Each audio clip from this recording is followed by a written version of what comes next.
बहुत पहले की बात है। पहाड़ों और खेतों से घिरे एक छोटे से गांव में एक साधारण सा परिवार रहता था। उस परिवार में 3 लोग थे, सतीश, उसकी पत्नी रत्ना और उनका एक छोटा सा बेटा। गांव छोटा था, लोग कम थे, लेकिन जीवन अपने ढंग से चलता रहता था। सुबह सूरज निकलते ही गांव में हलचल शुरू हो जाती थी। कहीं बैलों की घंटियां बजती, कहीं चूल्हे से धुआं उठता, तो कहीं खेतों की ओर जाते किसानों की पगडंडियां भर जाती। सतीश मेहनती किसान था। वह भोर होते ही अपने बेटे को साथ लेकर खेतों की ओर निकल जाता। उसका बेटा अभी छोटा था, लेकिन वह अपने पिता की तरह मेहनती बनना चाहता था। खेतों में वह कभी हल पकड़ता, कभी पानी की नालियां खोलता, कभी बीज बोने में हाथ बटाता। सतीश उसे समझाता, बेटा, धरती मां से जो भी मिलता है वह हमारी मेहनत का फल होता है। अगर मेहनत सच्ची हो तो फसल भी सच्ची होगी। उधर घर पर रत्ना सारा काम संभालती थी। सुबह से लेकर रात तक उसका दिन काम में ही बीतता। वह चूल्हा जलाती, आटा गूंथती, घर साफ करती, पानी भरती, गाय को चारा डालती। बाहर से देखने पर सब कुछ सामान्य लगता था, एक साधारण शांत परिवार जो अपनी दुनिया में खुश था। लेकिन उसी गांव में एक और इंसान रहता था, एक अनाथ भिखारी। उसका कोई अपना नहीं था, न घर न परिवार। उसका जीवन बस भीख पर टिका हुआ था। वह हर सुबह एक फटी हुई थैली कंधे पर डालकर पूरे गांव में निकल पड़ता। गांव में गिने चुने ही घर थे, इसलिए वह रोज हर घर के दरवाजे पर जाता। कभी कोई उसे रोटी दे देता, कभी कोई दाल, तो कभी खाली हाथ लौटा देता। उसका चेहरा थका हुआ था, लेकिन आंखों में एक अजीब सी शांति थी। शुरुआत में रत्ना भी उसे दया से रोटी दे देती थी, लेकिन समय के साथ उसके मन में चिढ़ पैदा होने लगी। उसे लगता कि यह भिखारी रोज रोज आकर उसे परेशान करता है। उसे उसका दरवाजे पर खड़ा होना अच्छा नहीं लगता था। धीरे धीरे वह उससे तंग आ चुकी थी। हर दिन वही आवाज, मां, कुछ खाने को दे दो। रत्ना के मन में अब दया की जगह खींच भर चुकी थी। एक दिन उसने मन ही मन सोचा, कब तक यह यूं ही रोज रोज आता रहेगा? इससे छुटकारा पाना ही होगा। उस दिन दोपहर का समय था। सतीश और उसका बेटा खेतों में काम करने गए हुए थे। घर में रत्ना अकेली थी। आसमान साफ था, धूप तेज थी और गांव लगभग सुनसान पड़ा था। तभी दरवाजे पर वही जानी पहचानी आवाज आई, मां, कुछ खाने को मिल जाए तो दे दो। रत्ना के चेहरे पर झुंझलाहट साफ दिख रही थी। उसने दरवाजा खोला।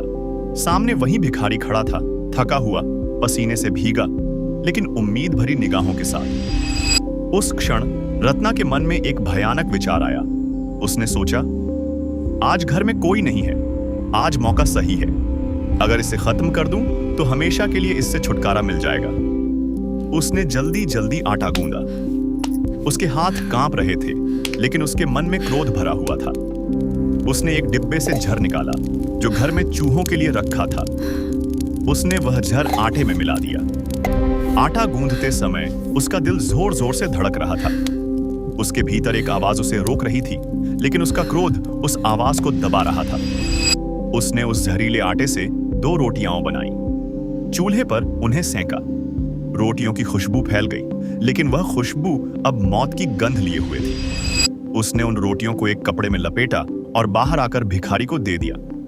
भिखारी ने कृतज्ञता से कहा, भगवान तुम्हारा भला करे मां। रत्ना ने नजरें फेर ली। उसके चेहरे पर अजीब सा तनाव था। भिखारी खुश था। उसने सोचा, आज तो एक ही घर से पूरे दिन का भोजन मिल गया, अब और घरों में जाने की जरूरत नहीं। वह गांव के बाहर की ओर चल पड़ा, जहां पेड़ों की छाया थी। इत्तेफाक से वह उसी जगह पहुंचा जहां सतीश और उसका बेटा खेत में काम कर रहे थे। दोपहर की धूप तेज थी। दोनों थक चुके थे। वे पेड़ की छाया में बैठकर आराम कर रहे थे।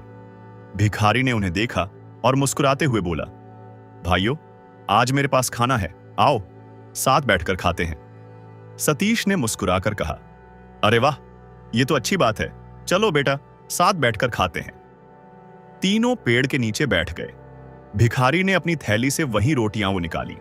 उसने कहा, आप लोग खाइए, मैं पास के कुएं से पानी लेकर आता हूं। वह लौटा लेकर पानी लेने चला गया। सतीश और उसका बेटा भूखे थे।